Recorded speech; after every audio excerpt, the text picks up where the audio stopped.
Obrigada, Silvio. Obrigada a todos vocês da Casa Especial. Eu é que me sinto muito feliz, novamente, estarmos juntos aqui. E principalmente porque hoje, juntos, nós teremos a oportunidade de estarmos falando de um dos grandes nomes do Espiritismo no Brasil. Tanto é que ele ficou conhecido como o Kardec brasileiro. E pela sua alma caridosa e luminosa, ficou conhecido também como o médico dos pobres, Dr. Bezerra de Menezes. Antes, então, de nós falarmos sobre a importância do Dr. Bezerra de Menezes, eu só queria fazer uma introdução e nós falarmos um pouquinho do cenário em que ele reencarnou no Brasil. Ele reencarnou aqui no Brasil no século XIX. E o século XIX, ele surgira com as últimas agitações provocadas no mundo pela Revolução Francesa e estava destinado a presenciar extraordinários acontecimentos. Um dos grandes acontecimentos do século XIX é a reencarnação de Allan Kardec. Ele reencarna na França, na cidade de Lyon, a 3 de outubro de 1804. E Humberto de Campos relata, no mundo espiritual, que as equipes espirituais superiores se reúnem numa assembleia maravilhosa, comandada diretamente por Jesus, e definem os planos para a terra do cruzeiro, que é o Brasil. E nesses planos, teria que reencarnar aqui alguém que pudesse aglutinar o movimento espírita no Brasil. Sendo que na França, em 1803, estava resplandecendo a suave luz do Espiritismo com a reencarnação de Kardec. Então descreve Humberto de Campos que todas as falanges do infinito se preparavam para a gloriosa jornada. As abnegadas cortes de Ismael trazem as suas inspirações. Só lembrando que Ismael, é o grande responsável diretamente pelo Brasil. Nós sabemos que Jesus é o grande governador do planeta Terra, mas aqui, na terra do cruzeiro, fica designado então Ismael para supervisionar todas as atividades de regeneração do planeta, do Brasil. Então, nesse clima do século XIX, com todas essas mudanças, observamos que também no século XIX, o movimento positivista propiciava um clima para que o espiritismo pudesse frutificar, onde a razão, o método, o experimento tomavam vida. E o espiritismo não poderia surgir numa época de muita superstição, de muita crença, sem aferição da razão. Então, o século XIX propiciou a reencarnação de Kardec, que ele pudesse codificar o espiritismo. Então, o clima intelectual, o clima moral, o clima dos conhecimentos científicos da época propiciaram, então, o advento do espiritismo. E no Brasil também, no século XIX, nós observamos que Ismael chama um de seus discípulos para ser responsável pela divulgação do espiritismo no Brasil. Mas só basta lembrar que Kardec ele reencarnou em 1803. E a primeira edição do Livro dos Espíritos foi no dia 18 de abril de 1857. Quer dizer, Bezerra de Menezes já estava reencarnado no Brasil, mas ainda não tinha contato nenhum com o espiritismo, nem com nenhum fato espírita. Então, em 1857, Kardec lança na Galeria de Orleans, no Palais Royal, a primeira edição dos Livros dos Espíritos, marcando então esse grande advento do espiritismo. Ismael, que era o responsável pelo Brasil, reúne no espaço os seus dedicados companheiros de luta e organiza uma venerável assembleia. Então eles já definiram que na França iria reencarnar Kardec, ia surgir a doutrina espírita, né? Mas e no Brasil? Depois ele encaminha-se para um dos dedicados fiéis discípulos e fala assim para ele, né? Porque ele que vai ser escolhido com essa missão no Brasil. Descerás às lutas terrestres com o objetivo de concentrar as nossas energias no país do cruzeiro, dirigindo-as para o alvo sagrado dos nossos esforços. Arregimentarás todos os elementos dispersos com a dedicação do seu espírito, a fim de que possamos criar o nosso núcleo de atividades espirituais, dentro dos elevados propósitos de reforma e regeneração. Então, nessa fala do Ismael, já fica aí delimitada toda a missão do Dr. Bezerra de Menezes. É evidente que lá no plano espiritual, ele não tinha esse nome, né? E também Humberto de Campos não relata o seu nome no plano espiritual, apenas fala dedicado discípulo. Então, se no planeta, no século XIX, passando por diversas transformações, né, já na Europa, em 1857, o advento do Espiritismo, precisava que aqui no Brasil reencarnasse esse abnegado discípulo. E é escolhido a terra do Ceará, né, numa região que hoje abriga o município de Jaguaretama, quase que aqui no interior, né, do Ceará, que vai renascer esse grande discípulo do Espiritismo.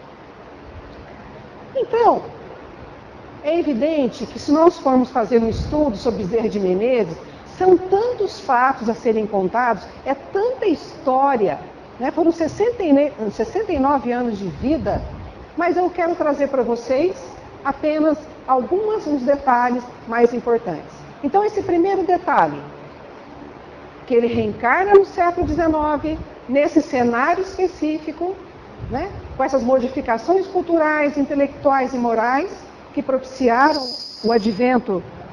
Nós teríamos que, antes de falar do homem, Bezerra de Menezes, nós teríamos que voltar um pouquinho antes dele reencarnar e buscar no plano espiritual quais eram as estratégias traçadas pelas equipes superiores, né? Uma era a reencarnação de Kardec na França. Depois da França, eles já sabiam que todos aqueles acontecimentos teriam que migrar para a terra do Evangelho, coração do mundo, o Brasil, né? A pátria do Evangelho, coração do mundo. Mas eles teriam que preparar também essa transformação.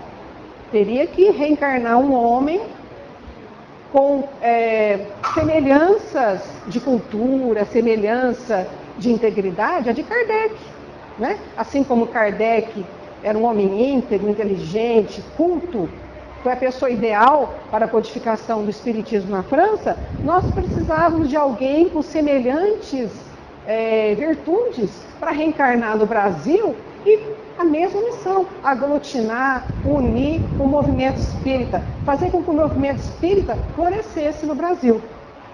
E hoje a gente observa que se nós temos um movimento espírita no Brasil firme, forte, coeso, com um bom direcionamento, nós devemos a esses grandes baluartes.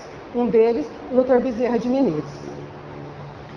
Então, o homem nasceu no Ceará, no município chamado Riacho do Sangue, em 28 de agosto de 1831, né? Se Kardec reencarnou em 1800... Se Kardec reencarnou em 4 para... Quantos anos? 17. 27 anos depois, reencarna no Brasil, no Ceará, o Dr. Bezerra de Menezes. Ele desencarna com 69 anos, eu já vou dar uma antecipação. Ele nasce e desencarna, tá? Ele desencarna no Rio de Janeiro, com 69 anos, porque ele teve um derrame cerebral, um AVC. Né? E ele ficou quase 4 meses sofrendo de cama, sem poder se mexer, até que ele realmente desencarna antes dos 70 anos. Foi um médico, militar, escritor, jornalista, político e um grande expoente da doutrina espírita do Brasil. Então eu já estou antecipando para vocês a figura do homem. Mas nós não podemos falar só do homem, né? Quando a gente tem esse homem pronto, como é que esse homem nasceu, a sua família, a sua infância, a sua formação, para que ele chegasse com esse currículo: médico, militar, escritor, jornalista, político, expoente da doutrina espírita. O seu nome completo era Adolfo Bezerra de Menezes Cavalcante, né? Nasceu em 29 de agosto de 1831, na fazenda Santa Bárbara, fazenda dos seus pais, seus avós, que eram pessoas de posse, eram pessoas ricas na região, eram grandes fazendeiros. No município cearense de Riacho do Sangue, hoje Jaguaretama, no estado do Ceará. Então ele nasce nessa tranquilidade da fazenda. Se hoje, quando a gente fala, vou passar um final de semana na fazenda, é algo tranquilo, imagine nascer no século XIX, né, numa fazenda. Uma família extremamente católica, extremamente cristã, né, o pai muito caridoso. Ele teve um berço abençoado, se não me engano, acho que teve 7 irmãos, ele foi o terceiro. Teve 2 irmãos mais velhos que se preocupavam com a sua educação, né? E ele teve todo esse respaldo, então, para que ele pudesse renascer e cumprir a sua missão. Sua família era de antigos fazendeiros daquela região, foram dos primeiros que vieram para o território cearense. Os seus pais, Antônio Bezerra de Menezes, capitão das antigas milícias e tenente-coronel da Guarda Nacional. Vamos só fazer uma interrupçãozinha aqui. A Guarda Nacional, ela foi criada após a dedicação de Dom Pedro I, né, para poder colocar ordem e tranquilidade naquela região, naquela época. E ela foi dissolvida em 1922. Então ele foi tenente-coronel da Guarda Nacional. Desencarnou no Ceará, em Maranguape, perto de Fortaleza, em 1851, de febre amarela. Observem que a febre amarela já era uma grande preocupação, né? E sua mãe, Fabiana Cavalcante de Albuquerque, nascida 29 de setembro de 1791, desencarnou em Fortaleza aos 91 anos de idade, perfeitamente lúcida, em 1882, quer dizer, 18 anos depois que o Bezerra ia desencarnar. Então a mãe viveu durante muito tempo. E era uma família, como eu já disse, muito católica, muito abnegada e caridosa. E foi nesse lar que ele nasceu. Aos 7 anos de idade, ele ingressou na escola pública da Vila do Frade, onde em 10 meses aprendeu os princípios da educação elementar. Então observem que ele era um menino altamente inteligente, né? Apesar que ele tinha 2 irmãos mais velhos, que eram também muito inteligentes, advogados, ficaram famosos, que se preocupavam com a sua educação, mas em 10 meses ele estava totalmente alfabetizado e dominando todo o conhecimento elementar. Isso aos 7 anos. Depois, com 11 anos de idade, em consequência de perseguições políticas, porque seu pai era um homem extremamente bom, extremamente honesto, muito rico, né? Mas tinham as ligações políticas. E quando o partido oposto subia ao poder, vinham aquelas perseguições. Em virtude dessas perseguições e também de dificuldades financeiras, que eles começam a perder os bens, a família muda-se para Rio Grande do Norte, na antiga vila de maioridade, na Serra dos Martins. A Serra dos Martins é um lugar muito bonito, hoje é um polo turístico no Rio Grande do Norte. Não dá para vocês observarem por essa foto, né? Quando a gente fala em Rio Grande do Norte, a gente pode pensar num clima muito árido, né? De Nordeste e tal, mas é um lugar extremamente agradável. Então, com 11 anos de idade, ele foi matriculado na aula pública de latim, e olhe, assim como Eurípides de Barçanufo, depois de 2 anos, ele já substituiu os mestres. Estão lembrados quando nós falamos de Eurípides de Barçanufo? Né? Que com tenra idade ele já substituía e dava aulas? Assim acontecia com Bezerra. Em 46, a família que estava no Rio Grande do Norte retorna ao Ceará, fixando residência na capital, Fortaleza. E ele, já um jovenzinho, adolescente, foi matriculado no Liceu do Ceará, em Fortaleza, onde concluiu os estudos preparatórios, sob as vistas e direção de seu irmão mais velho, o ilustrado Dr. Manuel Soares da Silva Bezerra, que na época era um conceituado intelectual e um líder católico. Estão lembrados que eu estou sempre frisando que a família católica, muito abnegada, e esse irmão realmente era muito ligado na Igreja Católica. E ele queria tornar-se médico, mas o pai, que enfrentava dificuldades financeiras, né, eles foram perdendo os bens, não podia custear-lhes os estudos. Nessa época, em 1951, então, aos 19 anos, ele toma a iniciativa de ir para o Rio de Janeiro, que era a capital do Império, a fim de cursar medicina, levando consigo um dinheiro, né, uma quantia de 400 mil réis, que os parentes, né, se reuniram, fizeram uma vaquinha para que ele pudesse custear suas primeiras despesas. Por que o Rio de Janeiro? Porque na época só tinha faculdade de medicina, aliás, as duas primeiras faculdades de medicina do Brasil, Rio de Janeiro e Bahia, em Salvador. Foram as duas primeiras faculdades de medicina. Então ele escolheu ir para a faculdade do Rio de Janeiro. Eu queria fazer só uma breve colocação aqui também do cenário na época em que ele foi para o Rio de Janeiro. É evidente que o Rio de Janeiro é uma cidade maravilhosa, e era também assim na época, com paisagens lindas, né? O mar, tudo, mas era também uma cidade cheia de problemas, como é até hoje. Então, só relembrando que as faculdades de medicina no Brasil surgiram em 1832 no Rio de Janeiro e na Bahia. E como era o Rio de Janeiro naquela época, né, em 1854? Existiam apenas algumas redes de esgoto. As primeiras redes de esgoto surgiram só em 56. As ruas eram estreitas, antigos casarões, mendigos, cortiços, ratos, baratas, favelas e cortiços, habitações coletivas, que eram foco de epidemias. Tanto que nós já vamos falando aí, né, em tifo, febre amarela, que nós vamos observar que o próprio Bezerra teve filhos que morreram com tifo e febre amarela. Desordem social e criminalidade. O Brasil precisava de uma modernização, né? Era o período da Belle Époque.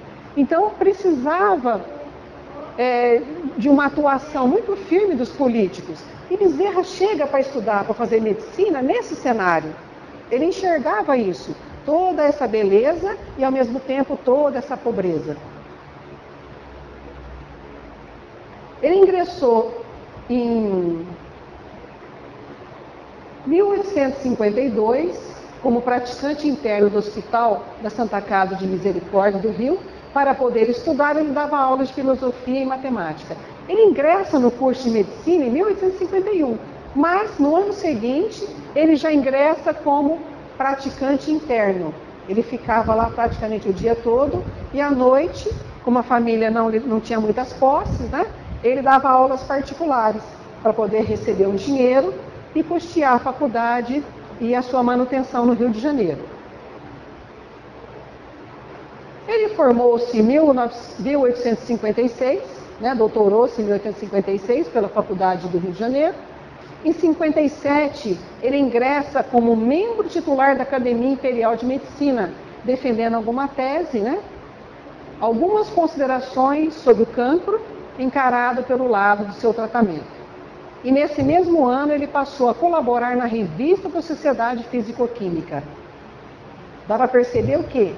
Que ele era um homem inteligente, dedicado.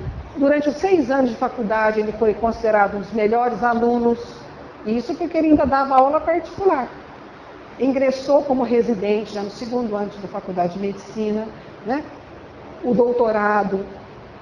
E depois, como ele já começa a clinicar, daquele coração maravilhoso, né? E ele atende as pessoas necessitadas, as pessoas pobres, e na maioria das vezes ele não cobra. Passando já por dificuldades financeiras no início da carreira. Ele tinha um professor que gostava demais dele, e o convida para que ele seja admitido no corpo de saúde do Exército, sentando praça como cirurgião-tenente. Então ele foi admitido como médico militar. Aí então tendo um salário fixo e podendo então manter uma vida com mais dignidade e tranquilidade. Isso em 1858.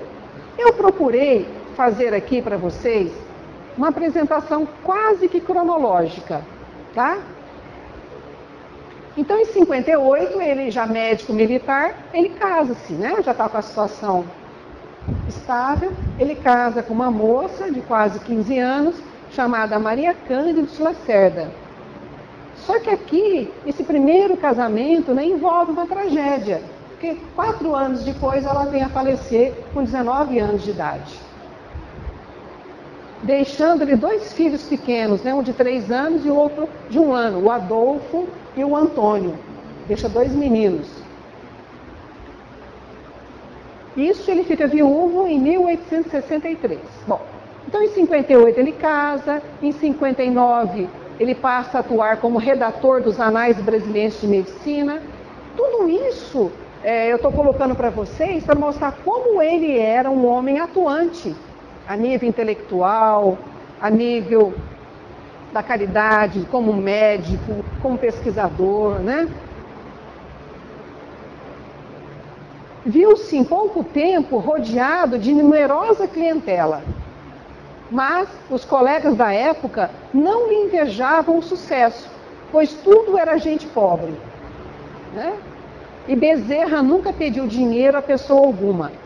Já aqui, Adolfo Bezerra de Menezes delineava os seus contornos interiores. Então, desde o início da carreira, era isso. Trabalhando muito, atendendo muito e recebendo muito pouco.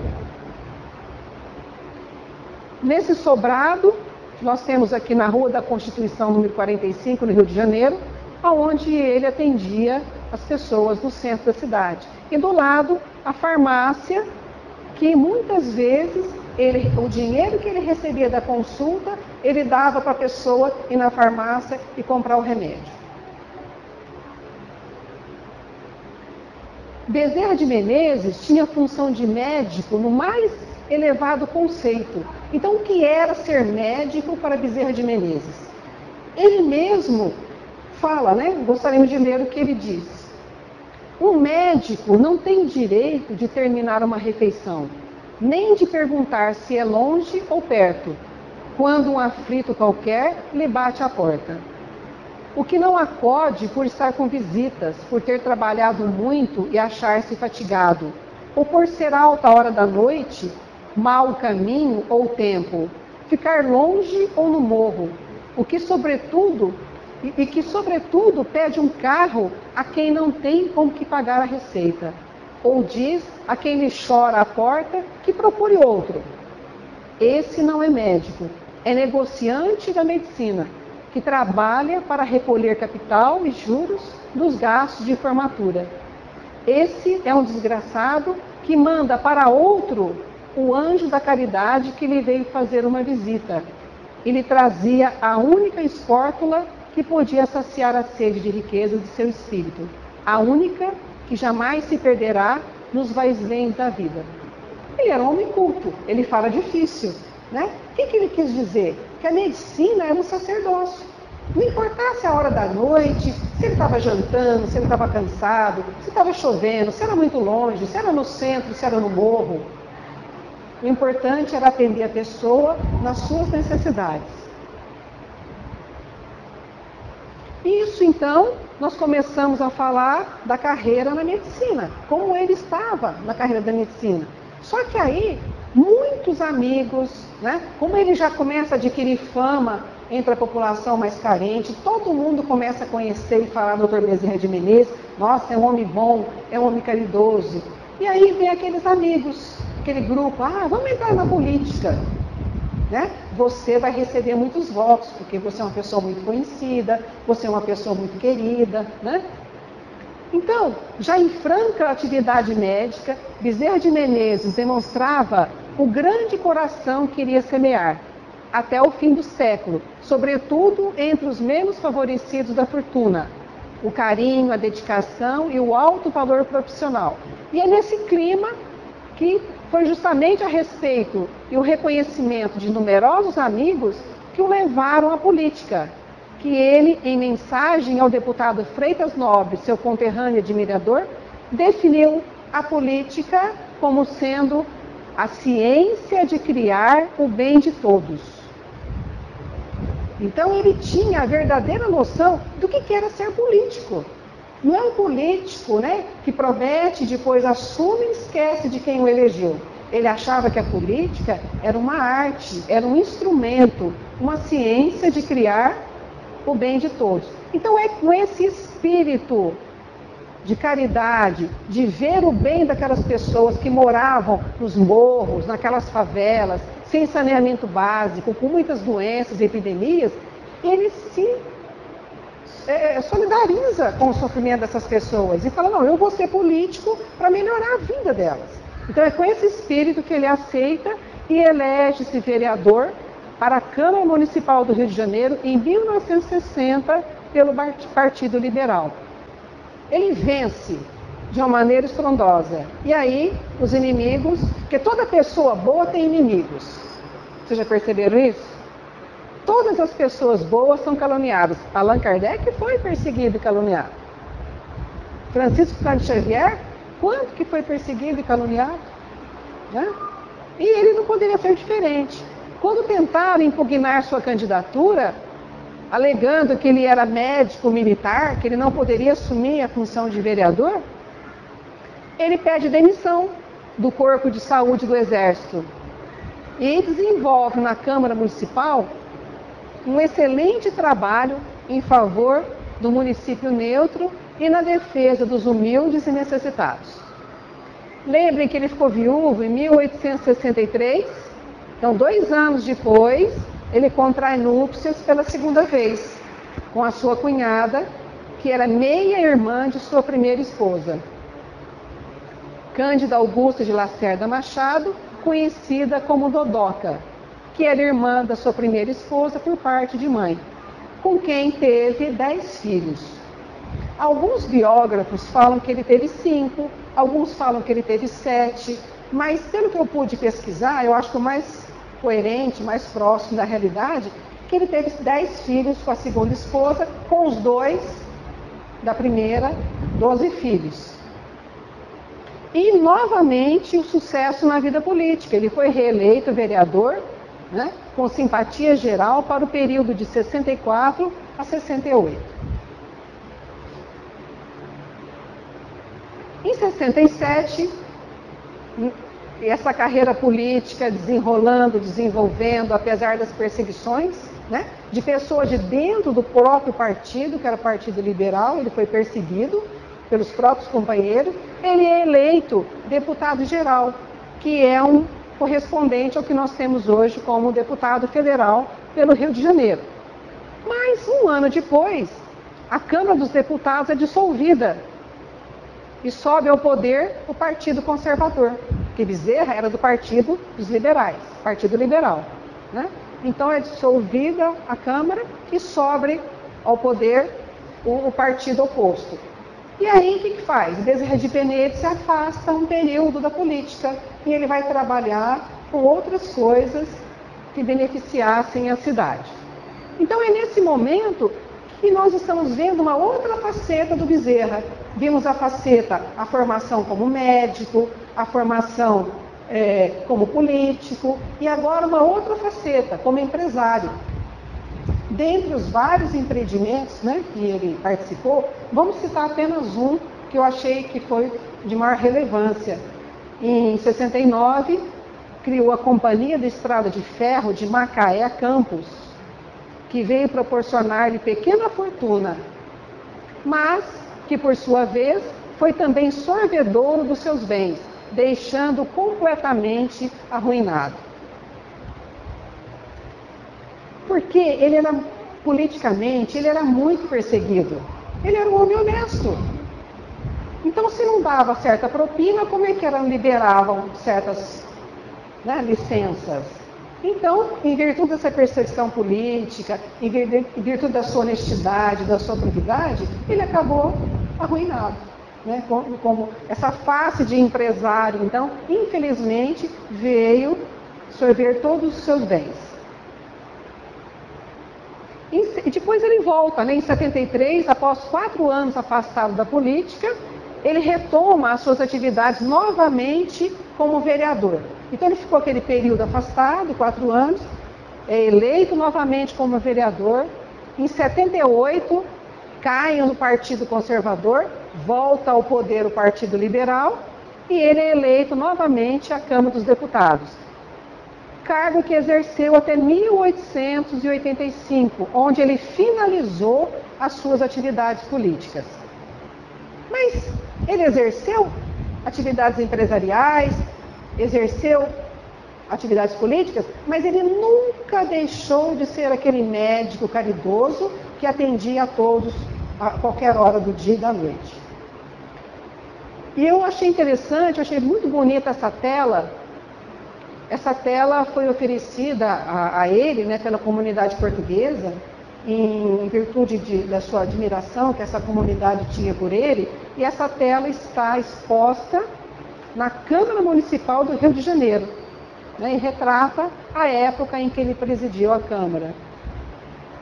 Então aqui, em 1885, encerra uma fase de sua vida como político. E isso tinha um porquê, né, no plano espiritual. Ele tinha que assumir outras atividades, principalmente na divulgação e defesa do espiritismo.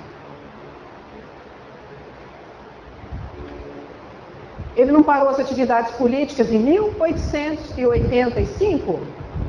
Mas como é que ele encontra o espiritismo? Vamos voltar 10 anos. Tá? Vamos voltar no ano de 1875. Como Bezerra encontra o espiritismo? Antes mesmo, qual era a formação e a disposição religiosa dele? Como que um homem chega no espiritismo e faz tão bem ao espiritismo? Vamos saber como é que ele era antes na sua percepção religiosa.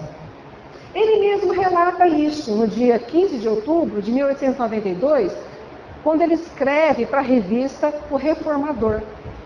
Ele escreve assim: nasci e criei-me até os 18 anos, quer dizer, o período antes dele ir para a faculdade de medicina. Então, nasci e criei-me até os 18 anos no seio de uma família tradicionalmente católica, que levava a sua crença até a aceitação de um absurdo, por mais repugnante que fosse, imposto à fé passiva dos crentes pela Igreja Romana. Então ele quis dizer o seguinte, que era uma família católica demais, de olho fechado. Para o que deve era profundamente católica. Aprendi aquela doutrina e acostumei-me às suas práticas, mas empiricamente, sem procurar a razão da minha crença. Acreditou porque acreditava, né? 2 pontos, entretanto, me pareciam luminosos no meio daquela névoa, que eram a existência da alma, responsável pelas suas obras, e a de Deus, Criador da alma e de tudo que existe. Então, de tudo da Igreja Católica, que ele via como uma névoa, que nada se explica, tudo se aceita, ele via esses 2 pontos fundamentais: a existência de Deus e a existência da alma. Ao demais, eu considerava sagrado tudo que meus pais me ensinavam a crer e a praticar. A religião católica apostólica romana. Porque os seus pais eram católicos e eles tinham uma característica, eles eram muito caridosos, muito amorosos. E foi no seio dessa família que ele nasceu e viveu. Então ele respeitava o que seus pais falavam, o que seus pais ensinavam, porque eles exemplificavam. Mas, aos 19 anos, ele vai para o Rio de Janeiro, começa, né, a frequentar a faculdade de medicina, os colegas. E com essa disposição, né, de respeito aos pais, de respeito à religião, ele deixa a casa paterna e vai para o Rio de Janeiro fazer o curso de medicina. Na convivência com meus colegas, na sua maior parte livres pensadores, ateus, comecei batendo-me com eles. né, discutindo, tentando defender, mas acabei concorde com eles. Ele fala o seguinte: eu fiquei quase ateu, mas a mudança não foi radical, porque nunca pude banir de todo a crença em Deus e na alma. Deixei de ser católico e vi esses dois pontos luminosos por entre as nuvens. Quer dizer, ele só não foi totalmente ateu porque ele acreditava em Deus e acreditava na alma. Então ele passa a não ter religião formal.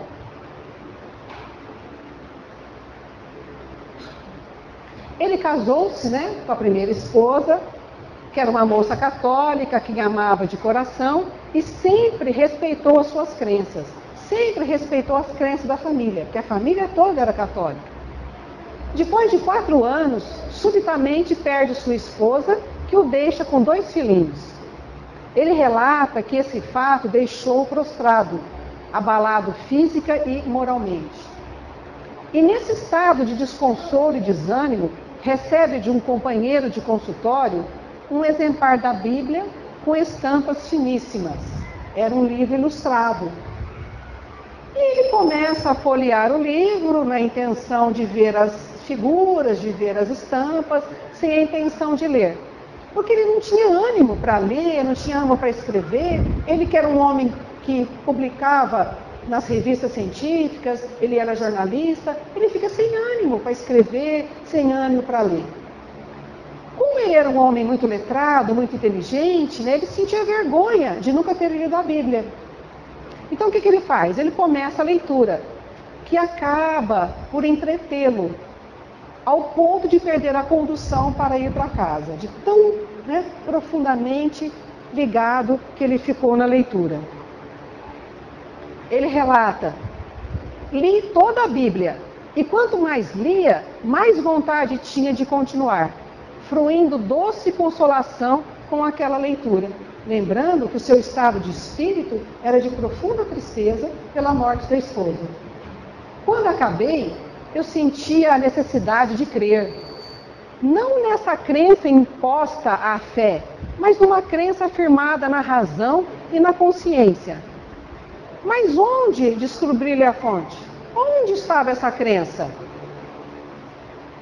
Vocês observem, então, que tudo parece que na espiritualidade caminha, né, para que ele encontre o espiritismo.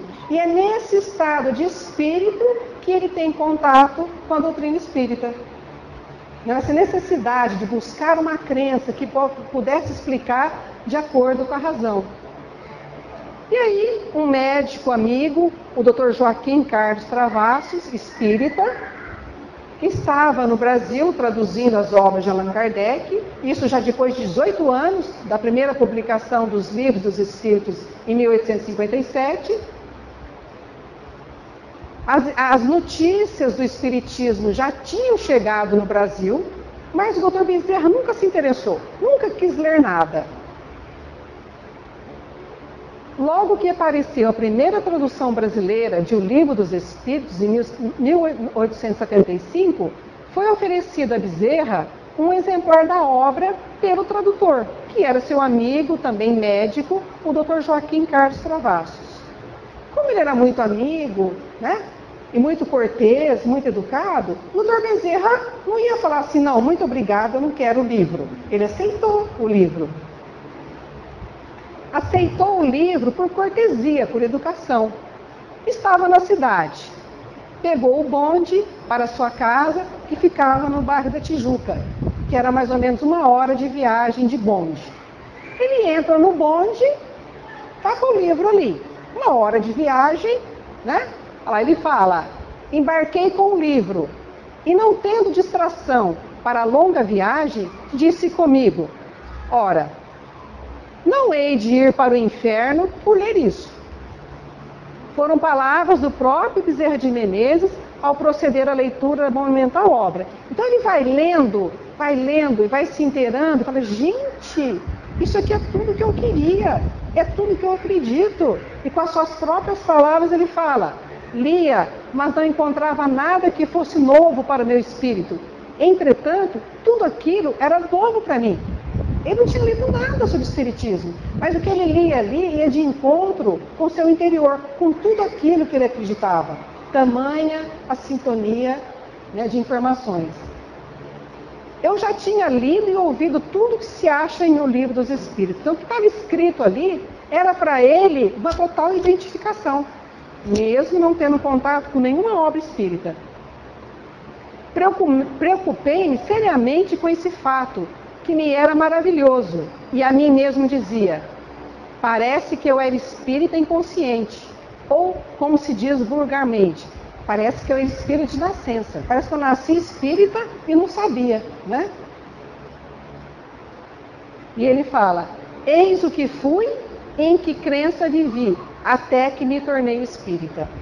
Então, nós tínhamos que fazer essa introdução para saber como foi o contato do Bezerra de Menezes com o espiritismo, como ele já estava preparado através do sofrimento, né? Porque ele queria crer, ele queria um porto seguro, mas que fosse dentro da razão e da consciência. E aí que veio então o espiritismo na sua vida. Um outro fato que contribuiu para que ele se tornasse um adepto mais consciente, que acreditasse mais, né? Foram as extraordinárias curas que ele conseguiu em 1882 do famoso médium receitista, senhor João Gonçalves do Nascimento. É um fato interessante.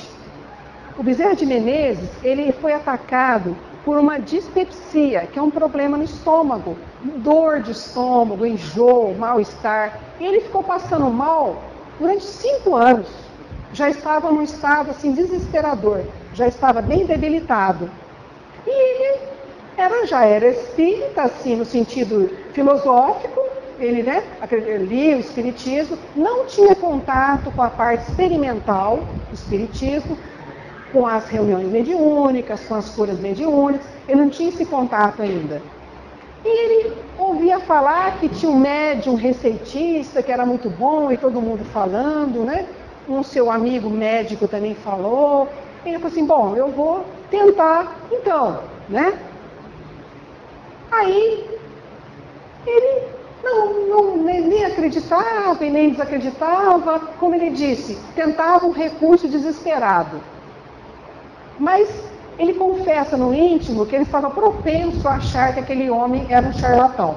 Mas, como ele estava desesperado, com muita dor, né? Ele vai. E ele toma cautelas, que um homem inteligente, né? Ele já era deputado, ele já tinha um nome, as pessoas o conheciam, então ele não queria se identificar. Então ele chama um amigo de confiança, né? E fala: olha, apresenta só o meu primeiro nome, Adolfo, que era um nome relativamente comum, e a minha idade. E, através dessa pessoa de confiança, totalmente desconhecida do médium, ele vai lá e presencia a reunião, presencia o trabalho mediúnico, apresenta o nome, né, Adolfo, com tantos anos, e vem a resposta. Ele que esperava que tudo fosse uma farsa, foi uma surpresa. Porque o médium, né, o espírito, através do médium, relata uma descrição minuciosa e exata de todos os seus sofrimentos e suas causas determinantes. Bezerra fala: não posso descrever o abalo que me produziu esse fato estupendo. Segui o tratamento espírita, e o que os mestres da ciência não conseguiram em 5 anos, Nascimento, que era o médium, obteve em 3 meses. Sem contar que ele próprio era médico, e era um bom médico, né? Aí teve uma outra oportunidade em que a sua mulher estava desenganada. Ela teve um diagnóstico por diversos médicos importantes da época, que ela estava com tuberculose em grau avançado. Muito doente, com muita febre, e ele faz a mesma coisa, dá o nome da esposa, a idade, e manda novamente. E ele não fala para o médium, né? O médium não tem a informação que ela tinha tido um diagnóstico de tuberculose. Chegando lá, o espírito escreve pelo médium: ela não está com tuberculose. Quer dizer, ninguém tinha falado que ela estava. Aí ela não está com tuberculose. o diagnóstico está completamente errado. Ela tem um problema no útero, assim, faça tal tratamento. Ela fez o tratamento e alguns meses já estava curada. Então, ele começa a ter essas experiências, né? Um homem inteligente, um médico intelectual, ele começa então a ter contato com a parte experimental do espiritismo, as curas. Posteriormente, um de seus filhos, Antônio, teve um processo obsessivo muito intenso. E esse médico também o ajudou, né? E ele passa, então, o Dr. Bezerra passa a participar de reuniões mediúnicas, inclusive atuando como doutrinador no caso de obsessores. Ele começa, então, essa atuação. Então, pensem bem, ele já tinha preparado no seu coração toda a parte religiosa. Ele não tinha lido a Bíblia?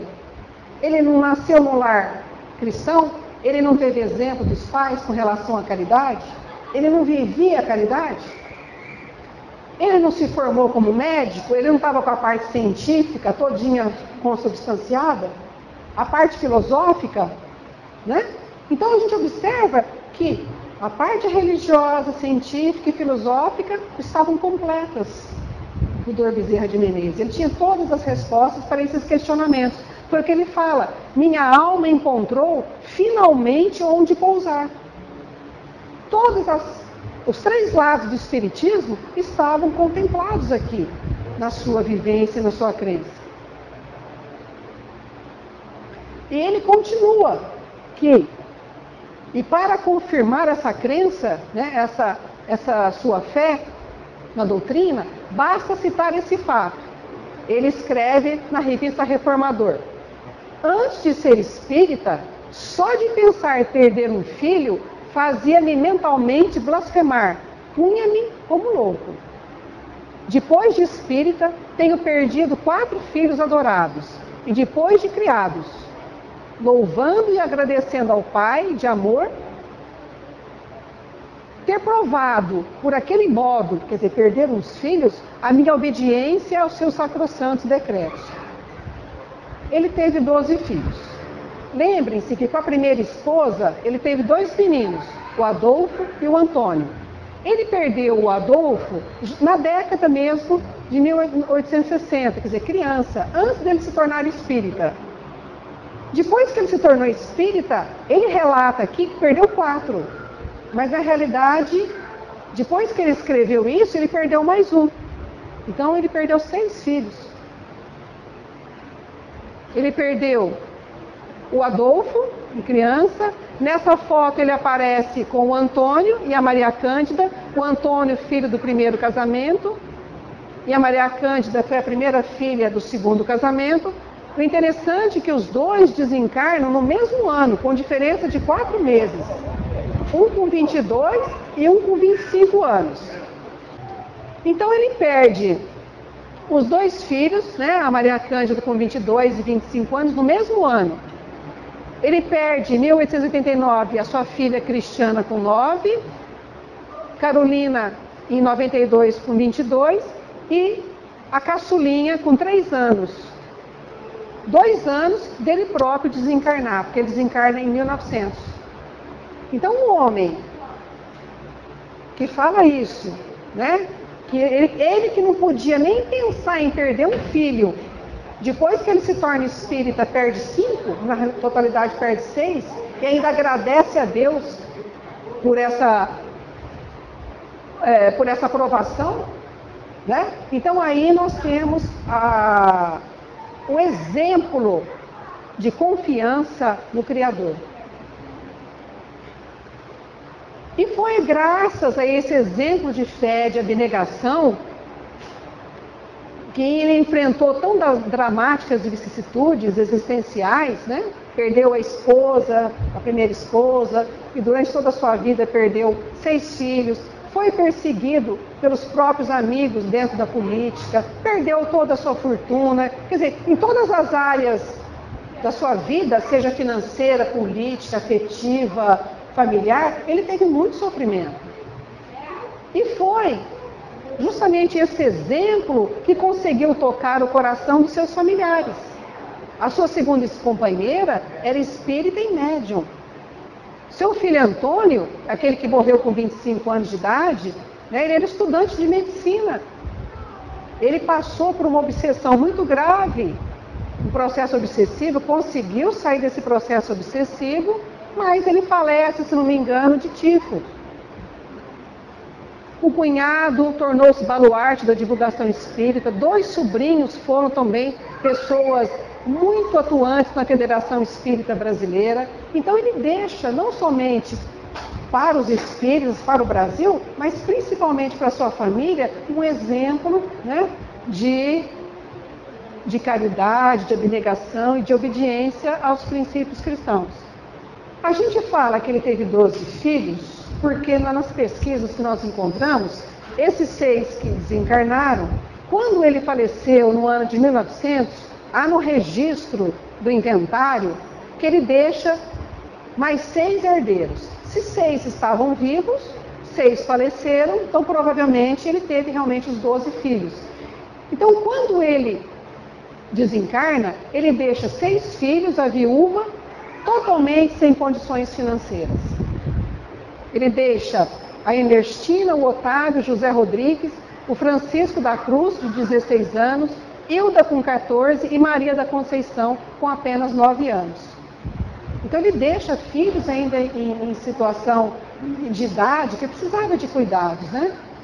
Morreu pobre de um acidente vascular cerebral, ficou 4 meses acamado, né?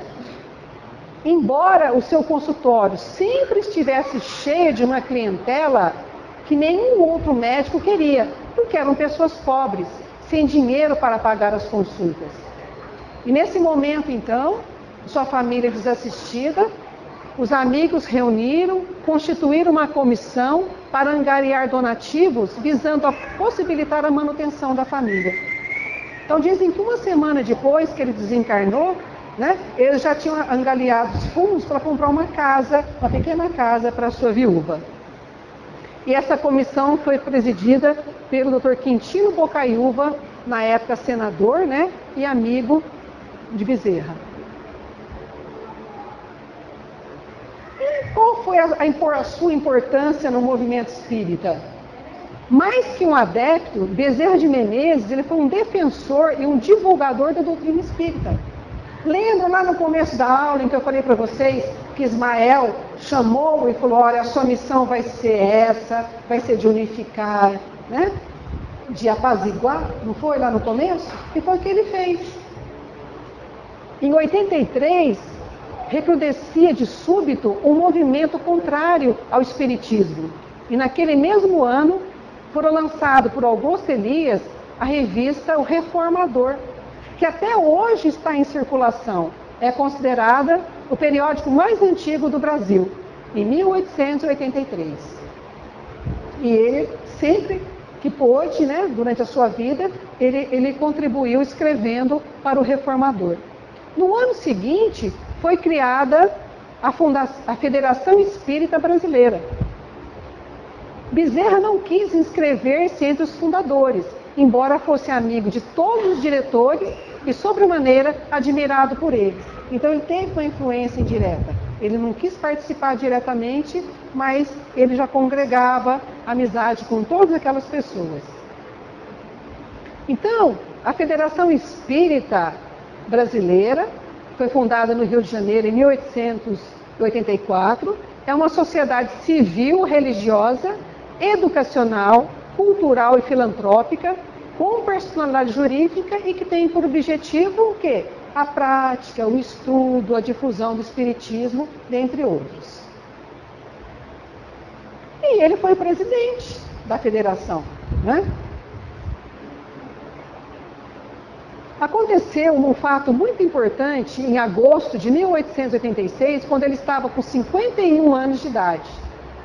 Bezerra de Menezes, perante grande público, em torno de 1.500 a 2.000 pessoas, no salão de conferência da Guarda Velha, em longa alocução, em longo discurso, como deputado, né, ele justificou a sua opção definitiva de abraçar os princípios da Consoladora Doutrina. Então, publicamente, ele se declara espírita. Aí, ele que já era um homem perseguido pelos meios políticos, enfim, foi mais perseguido ainda, principalmente pela Igreja Católica. E ele escreveu vários artigos contrapondo-se, defendendo o espiritismo contra as argumentações caluniosas. Daí por diante, Bezerra de Menezes foi o catalisador de todo o movimento espírita na Praça do Cruzeiro, exatamente como preconizava Ismael. E ele veio com essa missão. Com sua cultura privilegiada, assim como Allan Kardec, com sua cultura privilegiada, aliada ao descortino de um homem público e ao inexcedível amor ao próximo, quer dizer, como homem público, ele foi honesto, ele foi probo, ele foi um exemplo de homem público.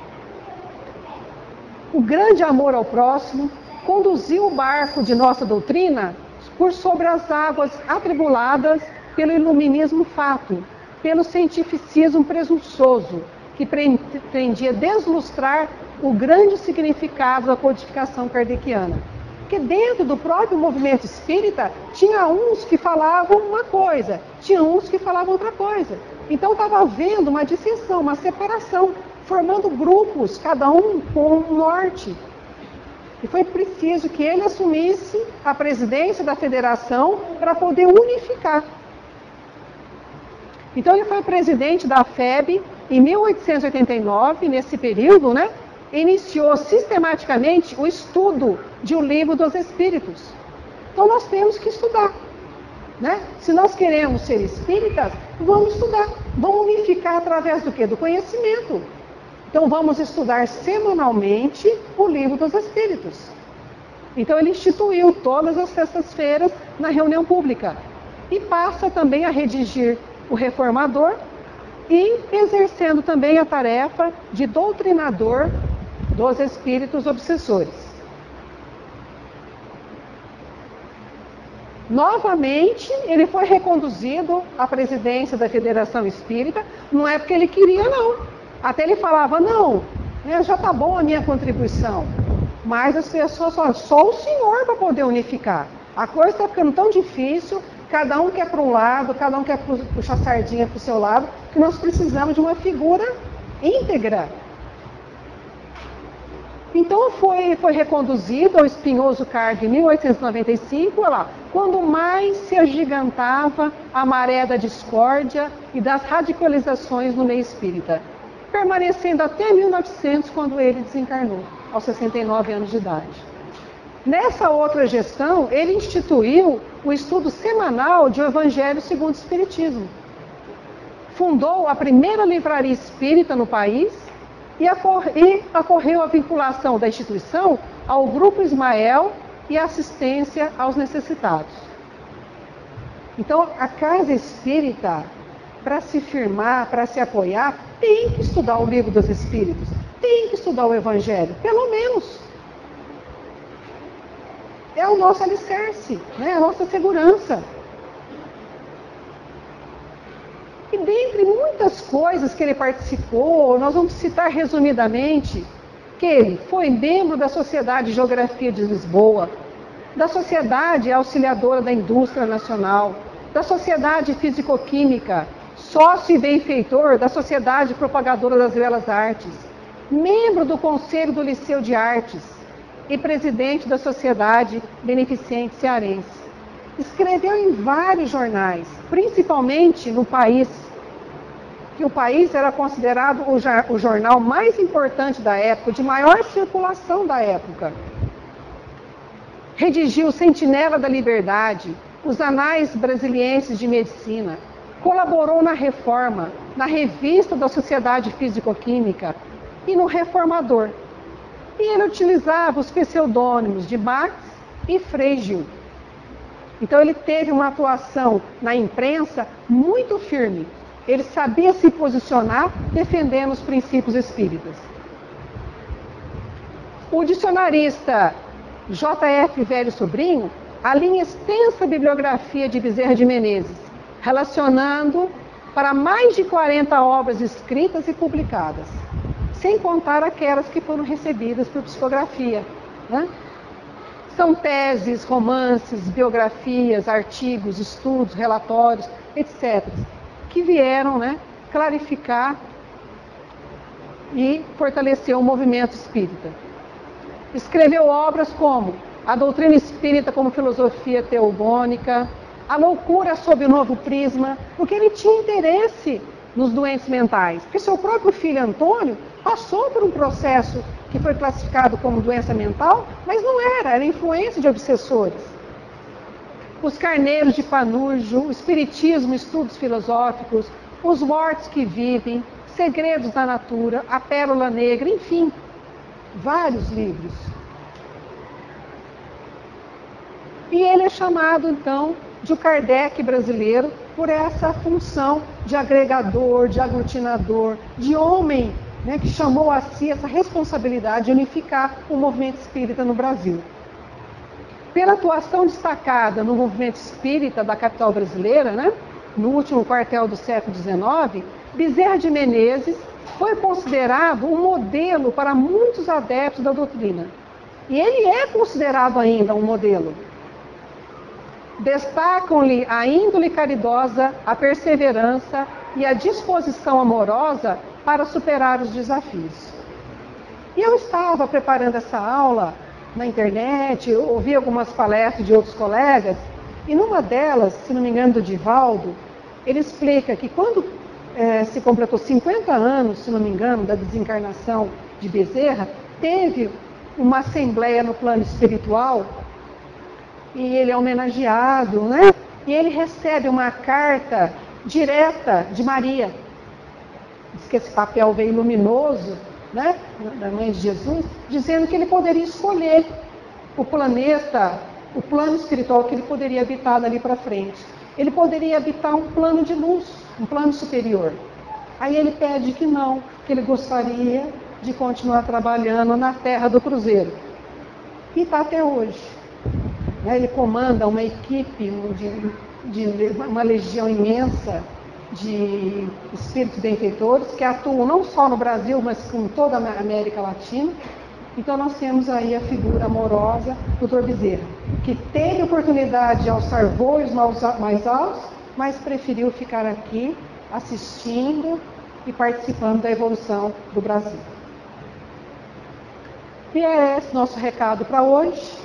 Gostaria de agradecer a todos vocês pela atenção e pela oportunidade, Silvio, de estar aqui participando com vocês.